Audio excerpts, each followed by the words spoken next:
Hello, happy Monday. Last week on my blog, I started talking about change, and one of the reasons I wanted to remind you again, one of the reasons I started talking about that is that change is inevitable. It's coming for you. Um, and a lot of the people I'm talking to, former colleagues, clients, classmates, friends, we're talking about change and how that change is disruptive, how we resist it, what we're leaning into. And I thought, you know what, I'm going to put together some tips on dealing with change. And so last week was really about acceptance, like just coming to terms with the fact that change is going to happen. This week I want to talk about mindset, and it is a bit of a perfect crossroads this weekend.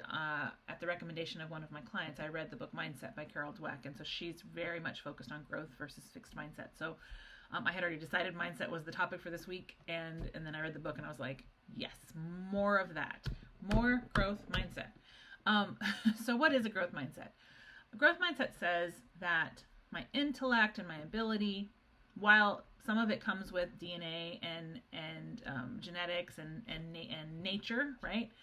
That a lot of it is nurture. A lot of it is hard work, dedication, seeking opportunities to learn from others, from books, from failure, right? So really diving in and saying, I don't believe that everything I know today is all I'll ever know, or everything I'm good at today is all I'll ever be good at, right? So it's what happens, growth mindset is what happens when someone like me who's never played an instrument says, I'm going to learn how to play the guitar.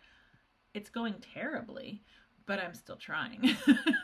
So, and a lot of it's going terribly because I haven't spent the amount of time I need to spend, and because my nails are too long.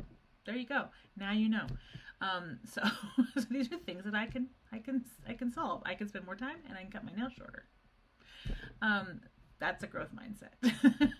So, one of the things that came to my mind when I was thinking about this was that for several years I've had this talk that I will give from time to time called my 3 favorite failures.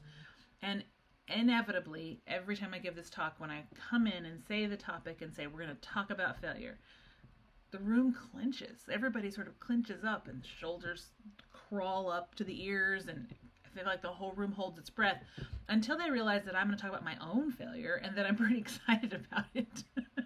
So as I get excited about my failure and talking about what I learned and how hard it was, but that this was exactly what I needed, it's fascinating to watch the shoulders drop, the breath gets deeper again, and the smiles come. At the end, always someone says, but was failure if you turned it into something great? And I'm like, yeah, I mean, the thing failed. So, or I failed, or the product failed. So I don't make excuses for it. And then I hear people say, like, I don't like the word failure because everything's a learning opportunity. Agree. Like, we're on the same page. It's just that I don't mind the word. It's just like I don't mind the word aggressive. Leah's aggressive. True that. So I think when it comes to change, the mindset you approach the change with will really revolutionize how it all turns out and how you deal with it. So hop over to my blog, leahfarmer.com, and check out today's post on change and the role of acceptance in change. No, the role of mindset in change. If you want to read about acceptance, go to last week.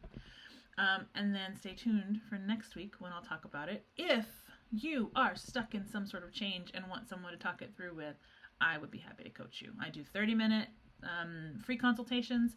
If from there you want to continue to talk and work on something with me, happy to find a schedule that works for us both and help you out. Because I'm still growing and learning, and I would love to help you grow and learn. Have a great week, and I will see you down the road.